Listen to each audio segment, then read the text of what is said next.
Well, hey, welcome back to Close It Now. Sam Wakefield here, and I am here to tell you that I am so grateful and honored to have this guest on the show today.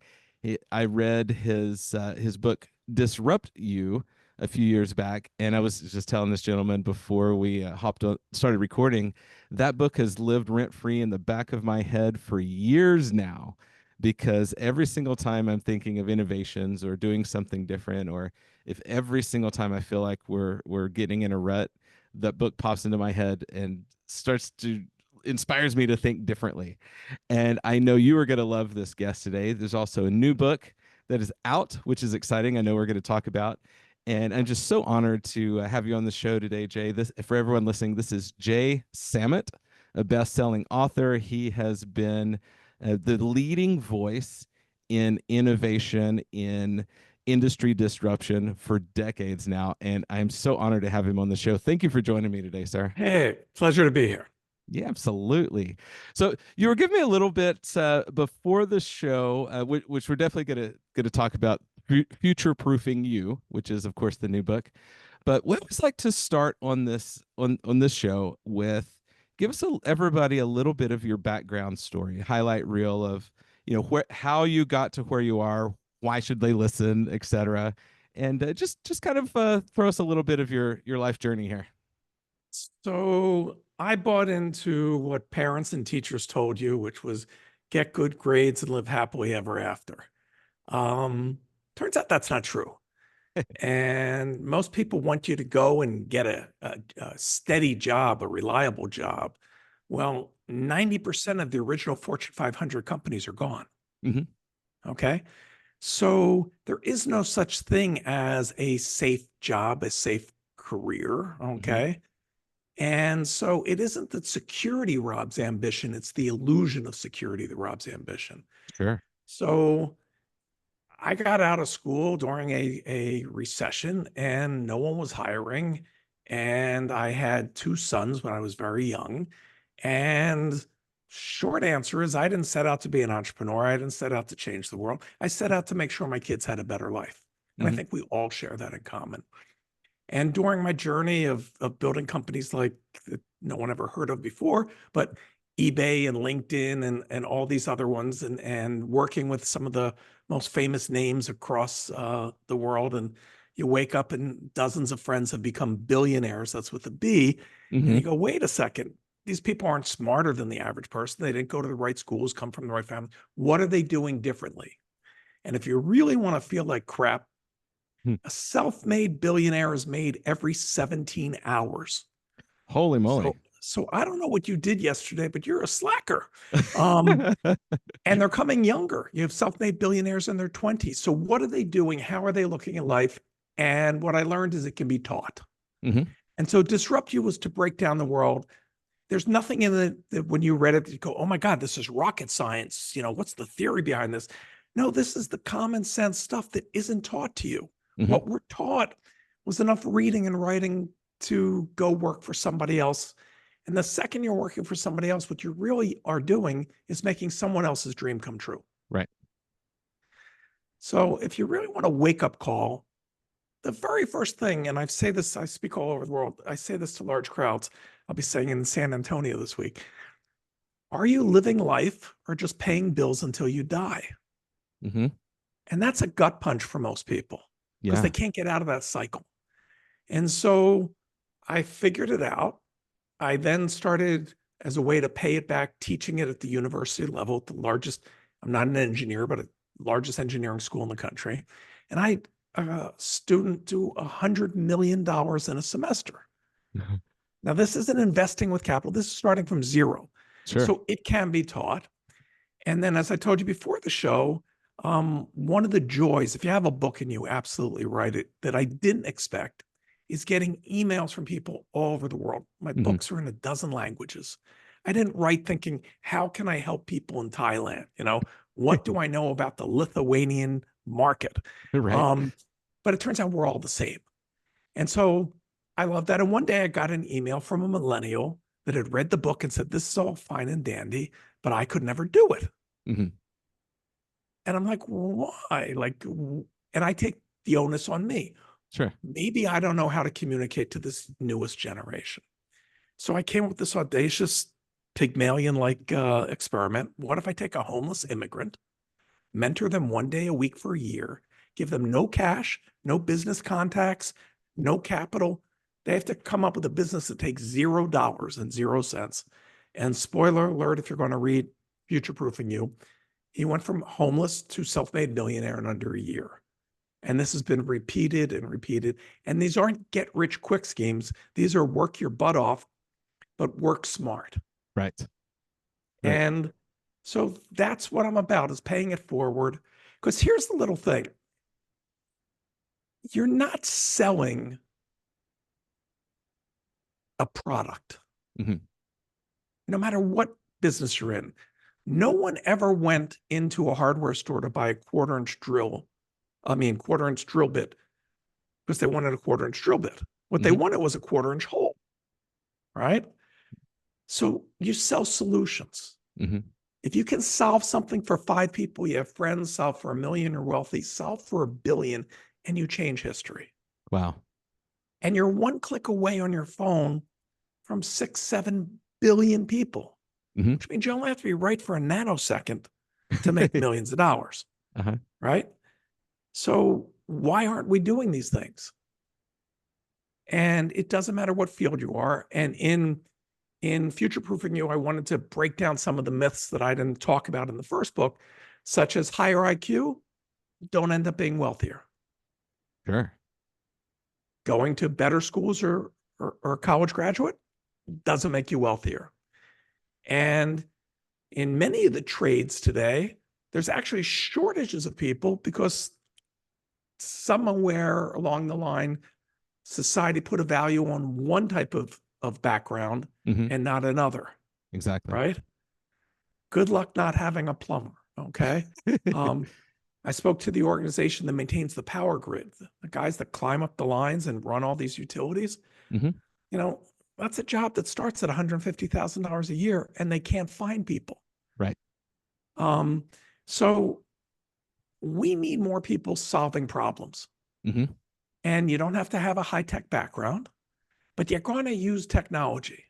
You're going to use them to find your customers. You're Mm-hmm. going to find them to build your brand. You're going to have to break down. And here's the very basis of what I told this particular young man. He thought, being a millennial, he knew about social media. And so he wanted to be like a social media influencer agency, do social media for big companies. I'm like, Coca-Cola isn't about to hire a homeless guy to do your stuff. So I said, look out in the zeitgeist. Look at what's everybody talking about right now, Mm-hmm. and then market yourself as the social media expert for that one thing. Because here's the secret: if you don't want to read my books or hear my talks or any of that, I'm not doing any of this to make money. I'm doing it to help. Sure. You either have to be the best in the world at what you do, or the only one doing it. Because if you're the only one doing it, by definition, you're the best. So I love that. I've always told everybody what's especially when I'm doing trainings and stuff. I'm like, okay, everybody raise your hand. What's the definition of what does it mean to be the best? And of course, thousands of guesses. And then the answer, of course, just like you said, is well, it just means you suck less than the next guy. or you're the only one Or doing the it. only one. Yeah. You're the best and the So, worst at the same time. so I built the first social network 10 years before Facebook. Okay. Mm-hmm. Was it as good as Facebook? Did it have a stickiness?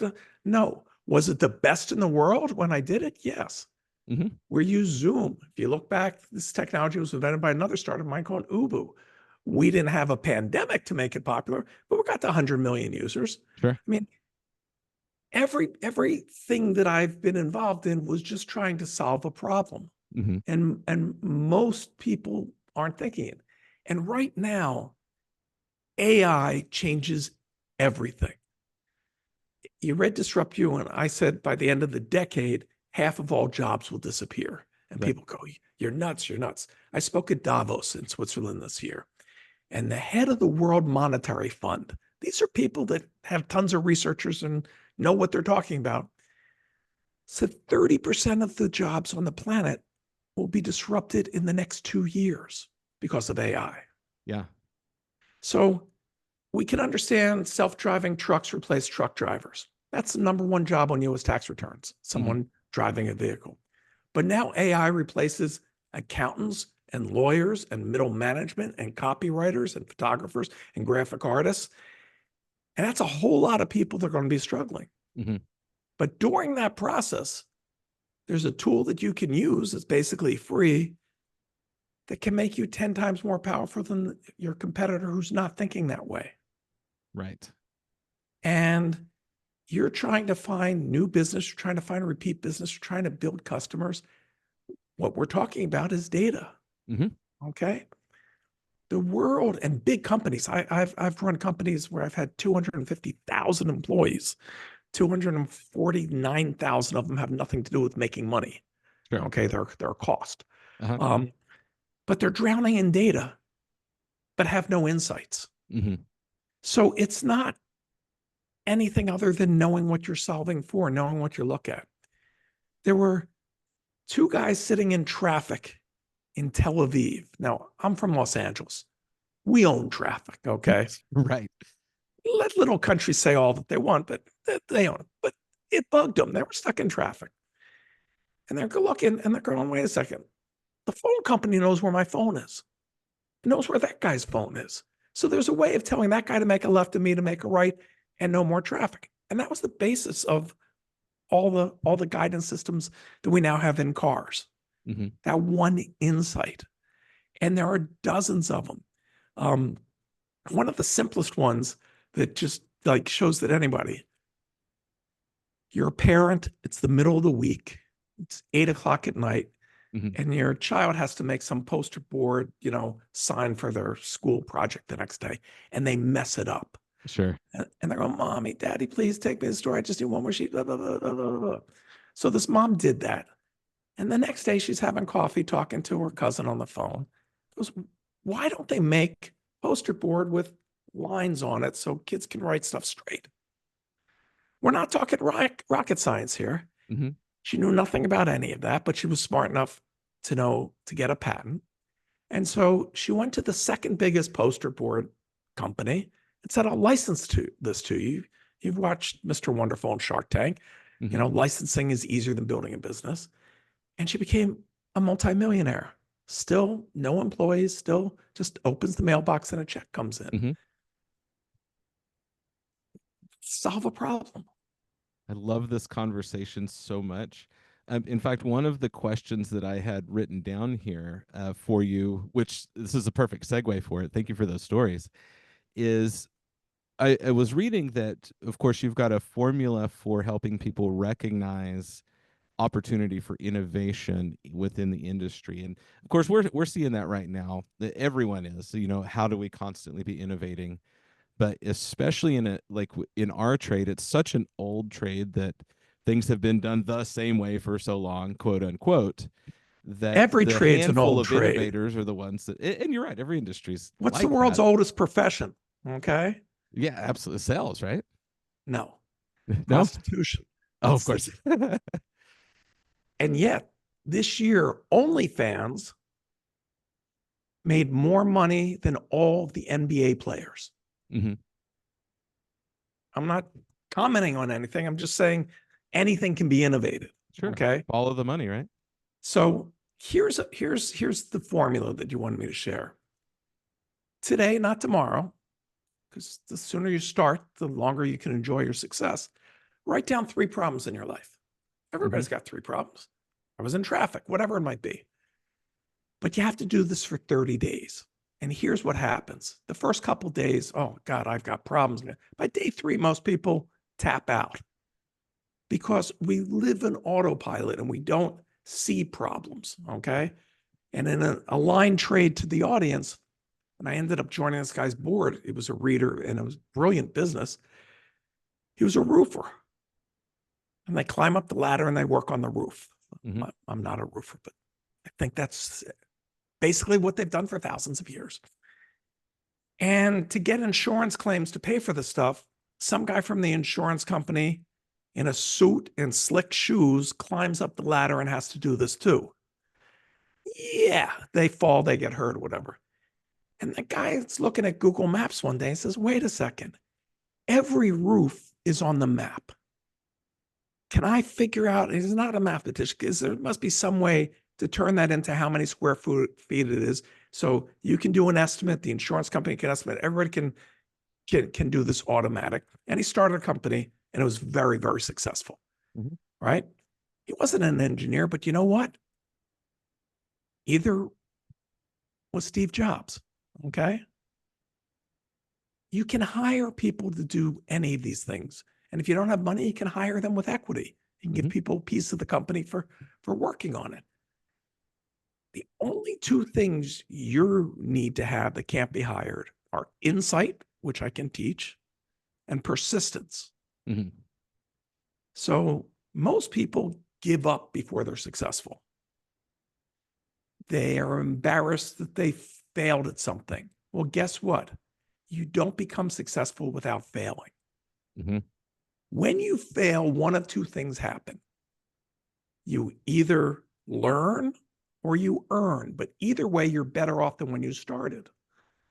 I've raised hundreds of millions of dollars for startups, and venture capitalists don't want some kid on their first idea. They want someone who has failed because Mhm. they've learned lessons that they won't make the same mistake. They'll make new ones. Life's full of it.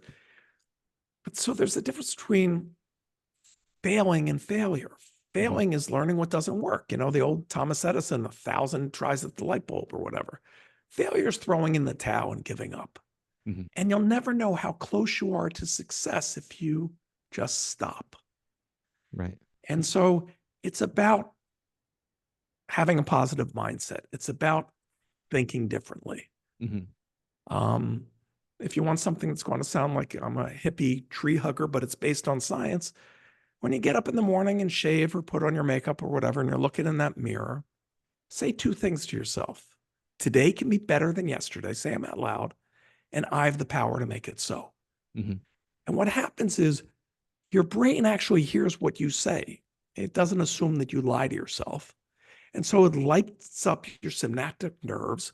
It gives you endorphins. It puts you in a positive mood.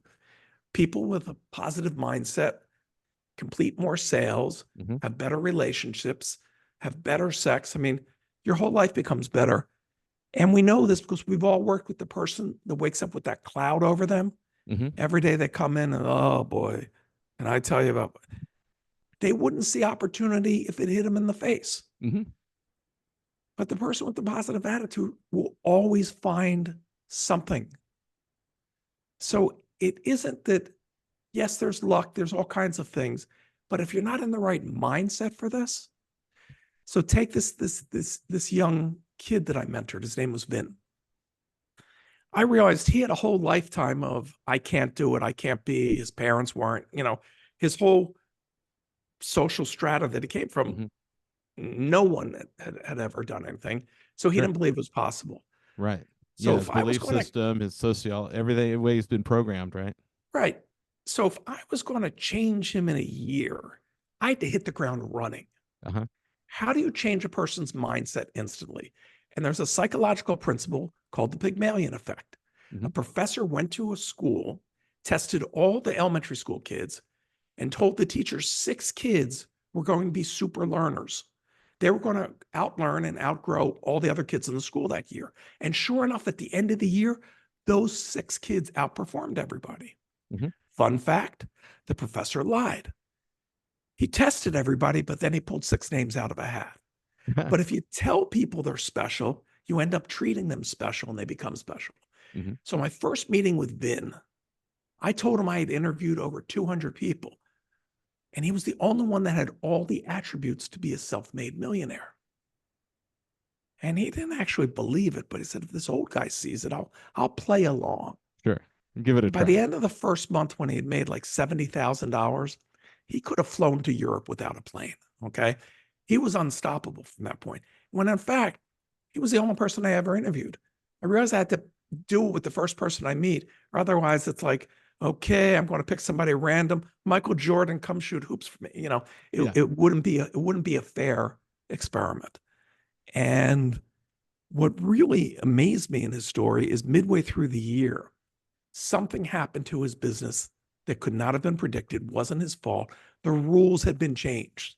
Mm-hmm. It's like if you had an ice cream store and the government suddenly outlawed ice cream, like you couldn't Right. see this coming. And Oh my gosh, so yeah. Being in the trades and regulated by the EPA and DOE, we all come kinds of stuff across that happen. every couple of years. Yeah, it just completely changes the game So, for us. and those that are in power will always change the rules to stay in power. So Mhm. anyway, he was about $500,000. And I'm like, that's not a bad book. Guy goes, makes it. I was expecting him to come in crushed. And he comes into the weekly meeting and goes, Jay, this thing happened. So I said to myself, what are the pieces that I've already built? How can I pivot the business?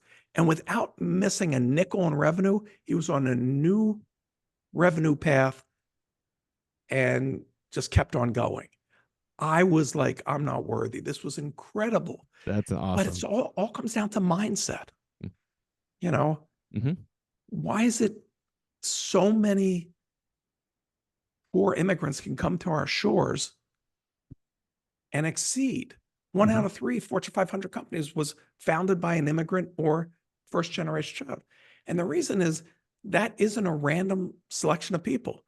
Those are people that were willing to give up everything that they knew to try something better. Right. This country was created by people that explored and built and did. And then somewhere along the line, we went from being, explorers to settlers and just settling. Right. And, the world isn't the same. The generation where dad went to work and mom could stay home and he could retire and have his house paid off and, have a boat, that doesn't exist. True. Leave It to Beaver, the Brady Bunch, Ozzie and Howard. I mean, that era doesn't exist. What does exist is that your market is no longer your town. Mm-hmm. Your market's the world. You say, well, I have to be close to an actual building that I can do my work at. No, you might come up with a tool or an innovation that your whole industry could use. Mm-hmm. You might see something that everybody already uses here that no one's using in another country and start selling that online. Mm-hmm. There's lots of people that have made millions just seeing something in one country and taking it somewhere else. So it's about looking at life differently. Mm-hmm. And if you're not happy, wouldn't you like to look at life differently? It's so much better when we do, right? I love this conversation so much because it speaks into so much of what for almost 6 years now, this podcast, every single episode we talk about mindset. One of the things that I train and just say over and over is work to become, because of course because it's sales focused, work to become someone worth buying from. And as you increase as just your personal growth and the level of person, then people will sell, your numbers will naturally follow as you constantly work on your sales skills along with that. And I love how much so much of this is mindset. If we think we can, we're right. And if we think we can't, we're right. And the fact that you took a homeless immigrant and mentored him proves that. So everybody listening, we get wrapped up in our excuses and the season and how it's slow and all those kind of things. But everybody listening, I want you to listen to that story, go back and listen to it again, and then ask yourself how bad you have it and what you're not doing that you know you should be doing to make progress in what you're doing, and how to think differently. So I love And this conversation so much. and if you want the secret to both happiness and success, solve for others. Gratitude and happiness comes from solving for others. Mm-hmm. Okay. You know, there was I was the stereotype kid in elementary school when they had the science fair. Mm-hmm. I made the baking soda and vinegar volcano. I mean, I painted it. It looked pretty badass, but like, I didn't take it seriously. A couple of years ago, a girl in junior high school, her parents aren't doctors or scientists, has to do the science fair. Mm-hmm. And she read somewhere that the number 4 cause of death in the United States is hospitals. Not what you went in for, Mm-hmm. hospitals getting infections. And she started just thinking about it. Junior high school. She said, when people get surgery and they put in stitches, what if they made sutures that change color if it's infected? Ooh. So she starts playing with vegetables in her fridge and pH balances and figures this out and was smart enough to go get a patent. And you can just buy, patents for dummies. You don't even have to hire an attorney. And became this multimillionaire before she even applied to college. But more importantly, is saving hundreds of thousands of lives a year. Right. If you want to talk about me feeling like I've done nothing with my life, like we all have that power. Right. And what I love about young people is they don't think everything's already been thought of. This is how we do it. Mm-hmm. They figure it out.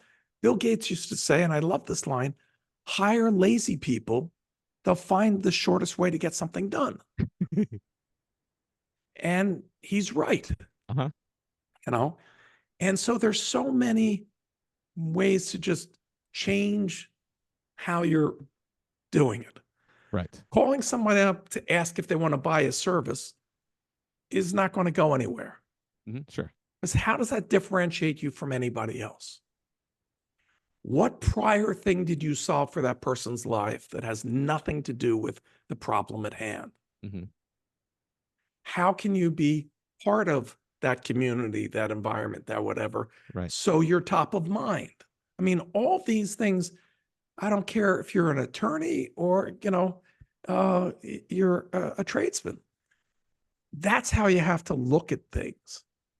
And then what can you do that makes it 10x better? Mm-hmm.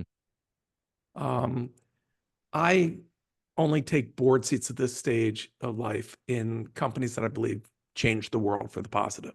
Sure. And an engineer that had worked for me years ago, his father had died from being exposed to pesticides. He was a farmer. Mm-hmm. Fourth generation, Kansas, people farm the same way since Mesopotamia. Okay.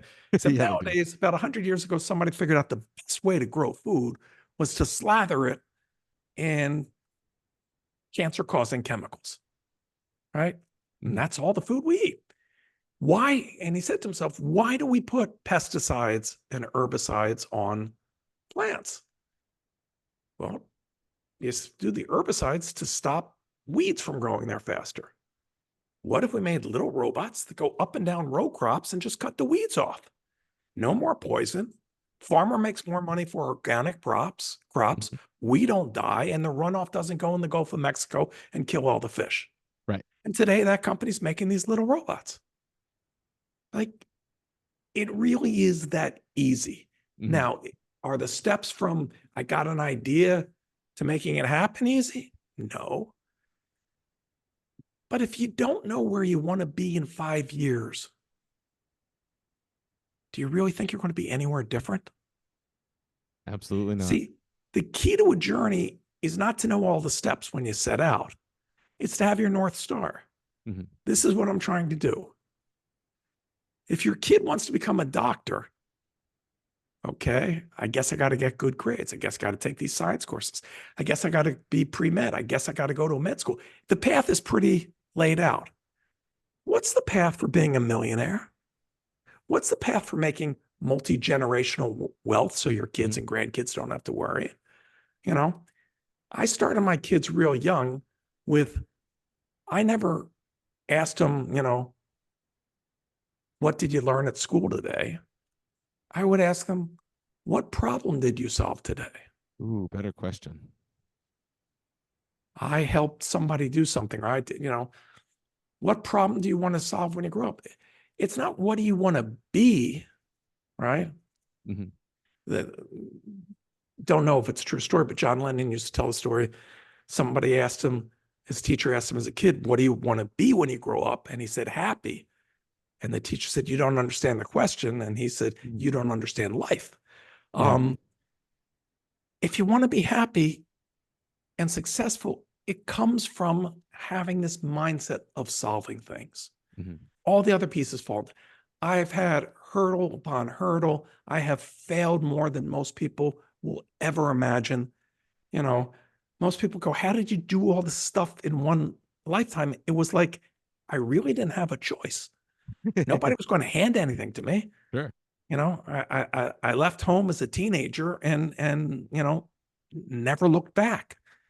And one of the differences between disrupt you and future proofing you, which was an oversight because I did it my way, to quote Sinatra, is you don't have to do it alone.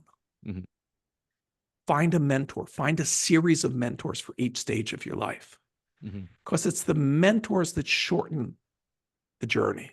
Right.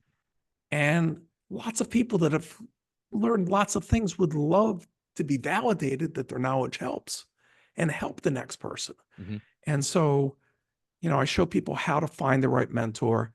LinkedIn's a great tool. Mhm. No, you don't send an email, Jay, will you mentor me? No, Yeah. The you cold messages that we get all the time on LinkedIn. you start a conversation, you build a rapport, you ask meaningful questions, Mhm. and that's where things start from. And I guarantee your road will be much quicker. Mhm. Um, by the time I got a mentor in life, I was in my 40s.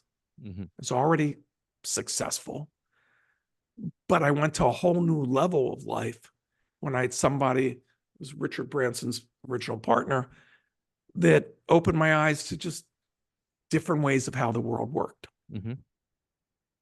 I love this. I'm 44 now, and I can 100% agree with that. I the last couple of years I've started a 10x the amount of been investing in my coaching to turn around and be able to coach better. And for everybody listening, invest in coaches. Was it Brian Tracy says that we can't live long enough to learn it all ourselves. So we have to learn from the on the backs of others, and starting on the backs of giants is exactly that.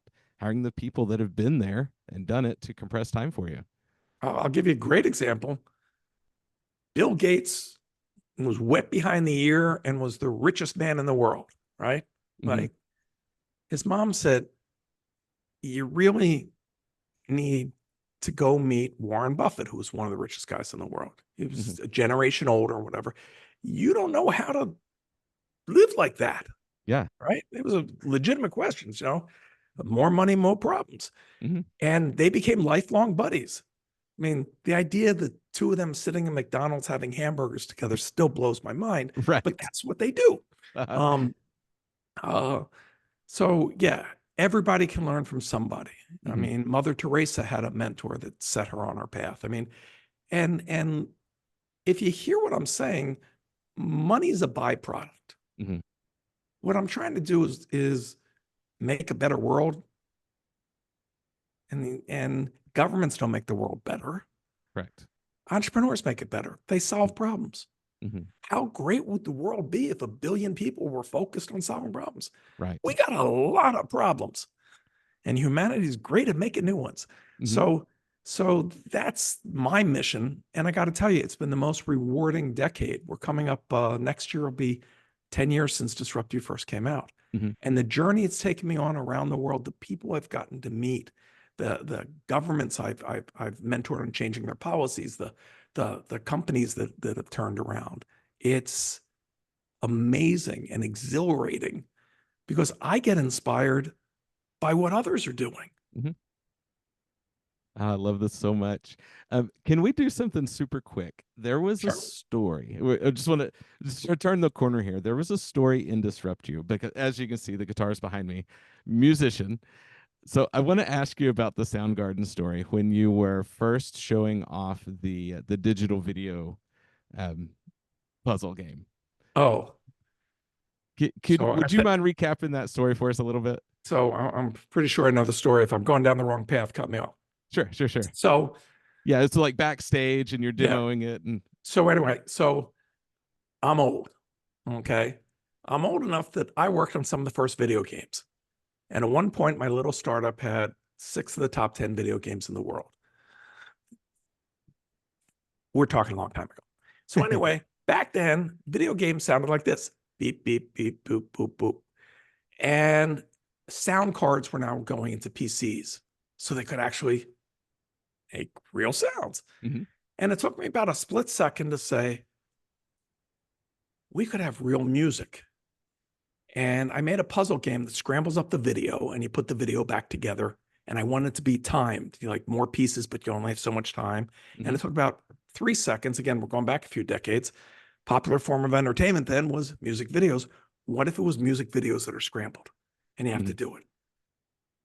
It's going to sell. It's going to, and it turned out to be my biggest seller ever. But how do you know, I don't know anybody in the music industry. I don't know how this works, whatever. So the very first step I did was I had cold written to Bill Gates, didn't know him from Adam, Mm-hmm. that this game would help him sell more Windows and everything. Would he write an introduction to David Geffen, the richest man in the music business? So the richest man in the music business gets a letter from the richest man in the world. He takes the meeting. I can't make this up. I'm a guy with 12 employees that nobody knows from Adam. Sure. And so Geffen, who, if you're not from the music business, the Eagles and Linda Ronstadt and Right. John Lennon, his solo career at the end, and just the most successful guy in the history of music. So I met him. I said, I'll give you half ownership of this if you'll help me get that.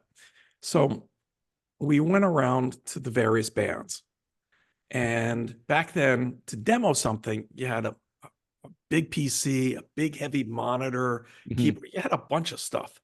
So one of the bands, and I'm a nerd, I don't know bands from Adam, you know, one of the bands is recording a music video at the old Charlie Chaplin studios in Hollywood, A&M Records. And I'm carrying all the stuff in, and the guy sees me, some long hair guy, and he helps me carry the stuff in. It was really nice. And I set it up. He goes, "What are you doing?" He goes, "Well, I got to show Soundgarden in this new video game." And so I set it up, and he's playing it, and he's really loving the game. Nice. And I go, I really just got to get in the mindset for this. I think the band's coming. Could you like leave? And it's Yeah. like, yeah, no Got to get problem. it packed up, right? And he leaves and then comes back in as all these guys with him, and it was Chris Cornell. Um, I have made myself an idiot in front of more famous people than anyone in the history of mankind because I never pretend to be what I'm not. Right. And so, you know, if I don't know, I'm not going to like, oh, wow, you know. Mm-hmm. And my guess is he found it really refreshing that somebody was just honest and had no idea who he was. Just a normal person that treated him like a normal person. And so fast forward a few years later, helping launch a TV show called Jimmy Kimmel Live, Jimmy Kimmel, where yeah. to get live bands and everything. Uh-huh. And I had an iTunes competitor, a big online music store, Mm-hmm. and we sponsored all the bands, so that would be fun. And what if we could close Hollywood Boulevard and make a big event so everybody tunes in?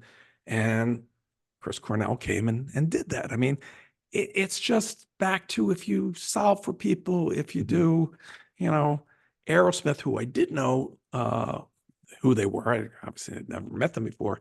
Sure. They were the most savvy business people Interesting. of the bands. So to drop some names, we had Ozzy Osbourne, we had Peter Gabriel, we had Nine Inch Nails, we had all these great Kurt Cobain, all these great things. But Aerosmith goes, "We'll do your TV commercial for you for nothing." Oh, that's awesome. Like, okay. We'll do. Fun fact, they went on to also do Guitar Hero and all this stuff. They made more money from video games than they did from CD sales. I'm not surprised because I remember the one in all from the time when I was little, the one in every single arcade had like the big Aerosmith game right out in front. Make me feel old. Okay, you were little. But Well, yes, I say little, early teens. um, and later I worked with a really talented musician who was arguing over his contracts and stuff with the record label. And I said to him, give them what they want. Hmm. Let them own everything from the CD, but put in there that you want to own ringtones. No one knew what a ringtone was. Ooh, nice. He did $500 million in ringtones. I love this different thinking, right? You know, again, what was he doing? He was the only one doing it. Mm-hmm. Mm-hmm. He was the best in the world at it. So, and that's what Aerosmith did. So you're going to have to reposition yourself to first believe that you can. Mm-hmm. And listen to my voice right now. I believe that you can. I'm telling you can. Here's why your parents and teachers told you that you couldn't, because they couldn't. Mm-hmm. They gave up on their dreams. They felt some pain out there. And as loving parents, they wanted to shelter you from pain. There is no growth without pain. Mm-hmm. You know, a lobster doesn't grow unless it gets out of that whole shell to make a new, bigger one. Right. Okay. It's going to hurt. It's not going to be, wow, I start my business on Tuesday, Wednesday. Who? Then I told them the ground rules. You're going to work every day for a year, no TV, no going out to the clubs, no dating, no anything. Mm-hmm. Daytime was for sales, nighttime was for doing the work, and you're going to work your butt off. And I only had to give him that speech once, Mm-hmm. because once the results started, he was unstoppable because he's working for himself. He's working for his future. And I called the book Future Proofing You because at the end of the year, he knew he had made the goal before we hit the year mark. And, Sure. he was taking the last month like the victory lap. He hit the $1 million. But I asked him, what are you doing next? He goes, oh, I'm taking the next year off. I'm going to travel. I'm going to do that. He never had a dime to his name. Wow. Okay. He was Yeah. going to see the world and everything. And he could do that and shut down his business because he knew he was future proof. Sure. He now knew anytime he wanted to start again anywhere in the world, he had the tools Mm-hmm. to be able to be self-sufficient and thrive. Love So this. that's what it's about. Love it so so much, and excellent job landing the plane here. We're wrapping this up, and so if you could give the listeners one, like, point them in the direction to start, like wherever they are in their place. Think, and of course the exercise of writing down the 3 problems a day for 30 days. That's obviously is a great place to start. But once they have that, say they've like recognized this major Sure. problem, 1 or 2, what do they do with it? So let me answer with a question. Sure. Pretend for a second I'm your doctor. For those that are just listening and watching, I have a white beard. Okay. I'm old. And I tell you that I have not learned anything new since I got out of medical school 40 years ago. Would you go to me as a doctor? No, Probably not. right? You'd skedaddle out of there in 2 seconds, right? That's the same the people that you want as clients and customers. Mm-hmm. You have to commit to lifelong learning. The world's dynamic, the world changing. If you're not constantly changing and evolving and learning, someone else is. Mm-hmm. And they're going to own your market. Yeah. They're going to do something different. I'm guessing, and I don't know your industry, but if I tomorrow wanted to be in your industry, here's what I would start. I'll pretend I live in Arkansas, small market, small wherever. Sure. Mm-hmm. I would look around the big markets in the big countries and around the big cities around the country, see who the big leaders are. Look at their marketing materials. Look at their go-to-market strategy. They've done all the work and it's out there to do, Mm-hmm. and see what can I copy, Mm-hmm. In the art world, they say good artists copy, great artists steal. Okay. So learn from everything out there. Hmm. Second one is I'd look at aligned industries, things that have the similar sales cycle, similar customer base. There are other people selling to your same customers. Hmm. And I've used this a million times, and I'll end with this tale. Because if you can figure out somebody else that's spending a lot of money going after those customers, you can dovetail onto them Hmm. and then use other people's money to market your service. So Beautiful. fast forward my life. Um, Number three, it's Sony, big company, and they're late to the game.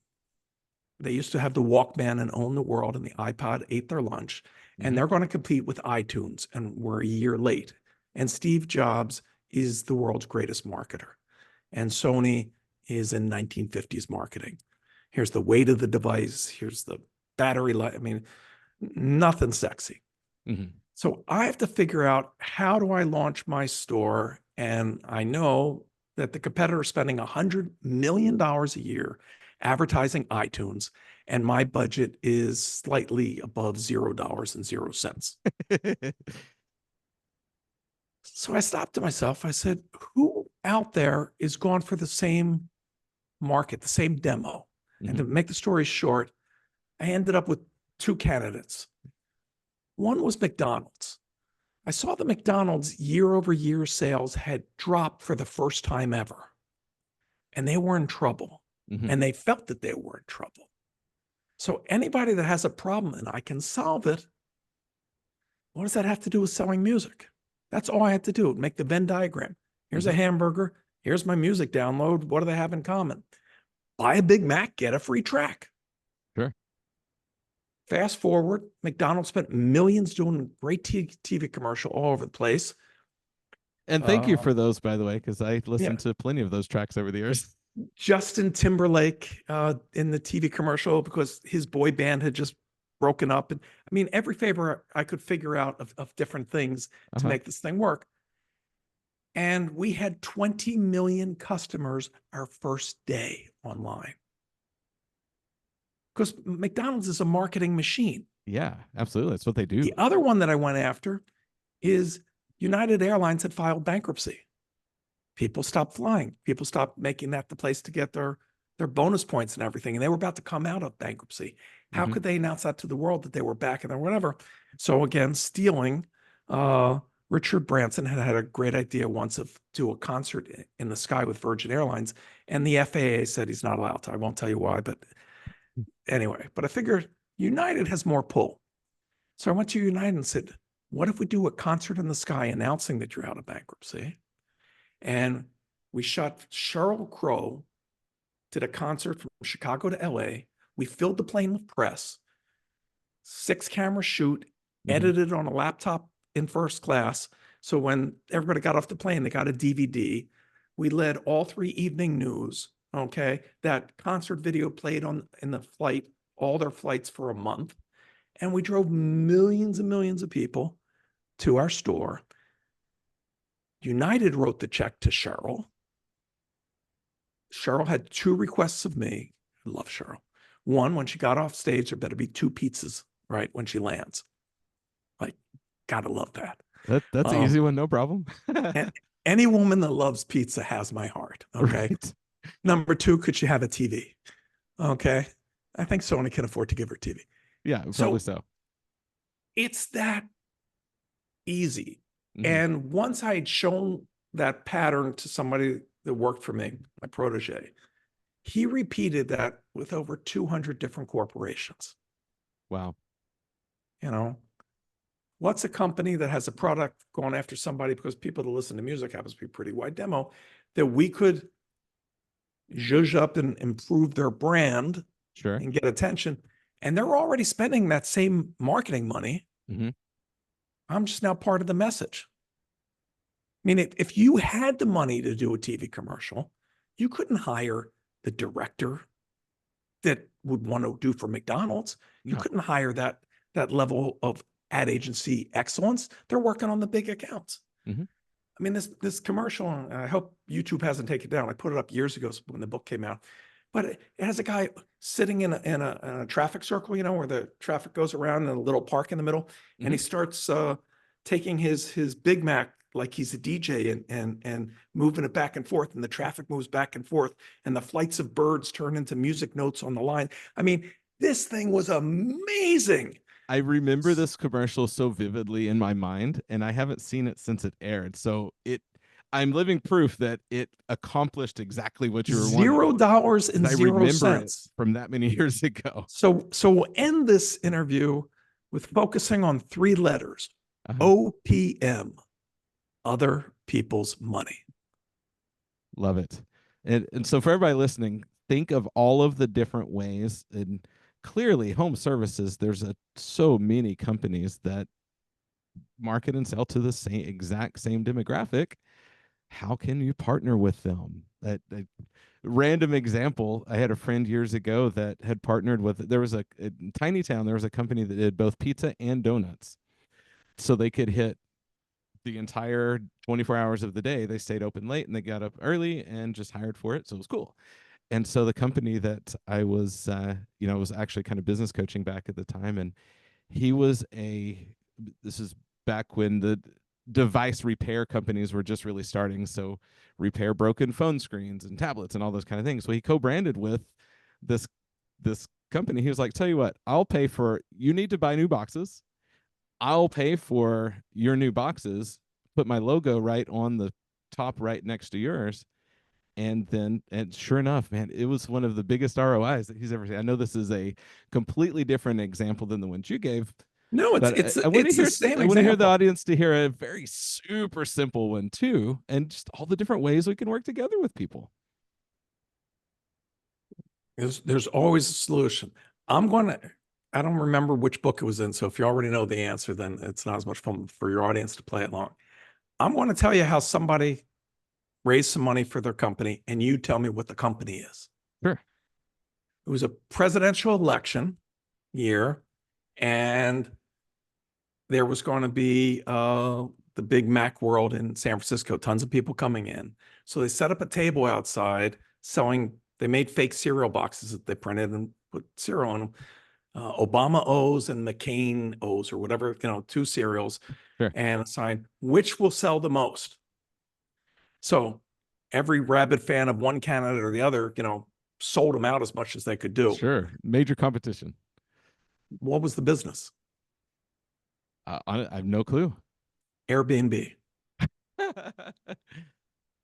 Airbnb was started by guys who couldn't pay their rent. They didn't have a business plan. Their idea was, well, a bunch of people are coming into town. If we let them sleep at our apartment, maybe we can make enough money right now to pay our rent. Sure. And then they said, this probably happens all over the place, right? And that whole, Mm-hmm. excess inventory of Uber, of this and Uber, of that came out of that. Right. But their first thing was, we need some money, and came up with a wacky, foolproof plan. Yeah, just sell cereal. I love this so much. Well, thank you for joining me today. Last second, let everybody know, one, where they can find your book, how they can get a hold of your books, as well as to contact you. You know, there's a lot of, in fact, just really quickly, if you would run through all of the things that you're currently doing and really excited about right now, and let everybody know how they can follow you. So the books, all my books, Amazon, or wherever you like to get your books. Amazon's pretty good. Sure. I'm on boards of a few companies that are doing some earth-changing things that I'm excited about. But I disrupted my own life. When the pandemic hit, prior to it, the month before, I was in 9 countries, right? I mean, I'm always traveling the world speaking. Mm-hmm. And then all of a sudden, stop, right? And I thought the pandemic would be like, 2 months. Yeah. It's And I'm 2 weeks to like, flatten the curve, right? what's the silver lining? What's the positive? If you're not dying, and I'm not making light that people died and it was serious, but if you're staying in, and I literally didn't leave my house for 2 years. Mm-hmm. I didn't go to supermarket. I literally didn't see my kids. I mean, I was really, because I've got bad lungs. If you're not sick, what's the silver lining? The silver lining is for the first time in my adult life, I had the gift of time. Mm-hmm.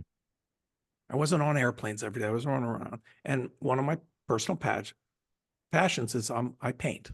Mm-hmm. And so I decided to sell social media, and you can follow me by my name, Jay Samit, on Instagram.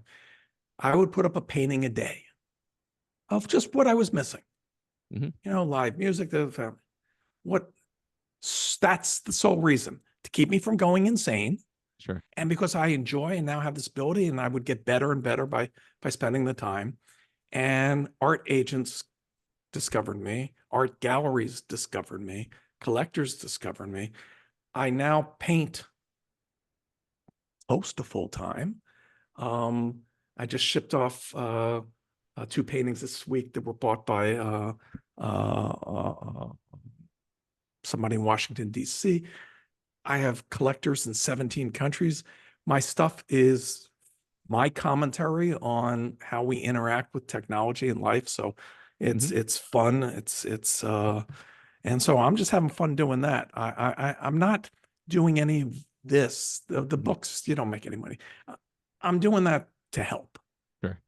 So if this time helped, you know, there's speeches you can watch by me online or whatever, Mm-hmm. but that's about it. I have a website, jaysamit.com, JAYSAMIT. Uh, and that's it for those looking. Here's what the Disrupt You Yeah, book looks perfect. like. That was such an Um, eye-catching cover too.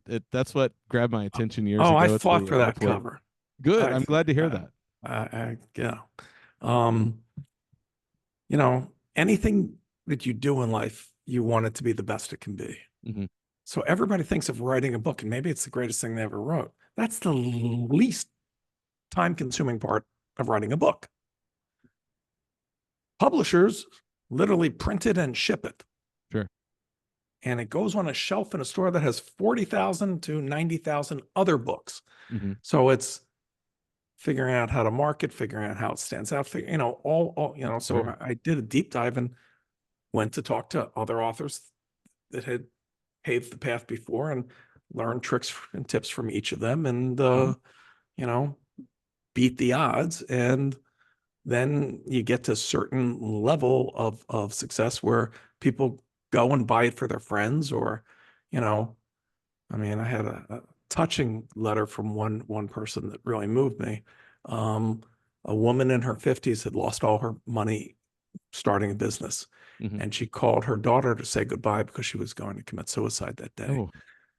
And her daughter laughed, and the mom was taken aback. I'm serious. You're going to kill yourself for money? That's the dumbest thing I ever heard of.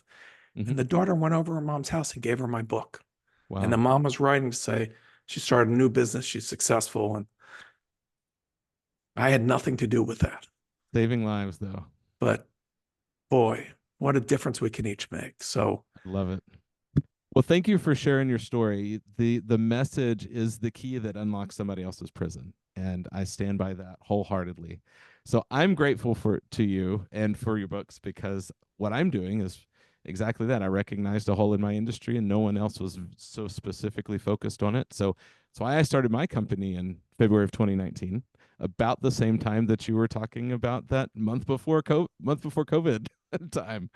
And I spent that gift of time myself actually building and growing the business to where it's at right now. But so thank you for that. I appreciate it very much, because it definitely is very impactful, and I'm excited definitely to dive into future proofing you, which will be great. And yeah, give me ideas every single time that I well, any books or reading, it, I'm sure plenty of podcasts will come out of it, because the concepts and ideas are so awesome. So thank you for what you're doing in the world. It is definitely impactful, and I will make sure to. So where can everyone see your? Is there a specific place to see your art when you're from your paintings? I have someone website, but Instagram. Instagram. Okay. I'll make sure Follow me. to get all of your links and the Instagram in the show notes for everybody Okay. listening that's driving right now. This is Drive Time University. go to the show notes. You can go click on the links. You'll be able to check out Jay's art as well as his books and the website. I And guarantee you'll laugh. I love it. Well, if we're not having fun, what in the world are we doing? Okay, take care, my friend. Appreciate it, man. Good stuff. I'll be in touch and talk to you soon. Bye.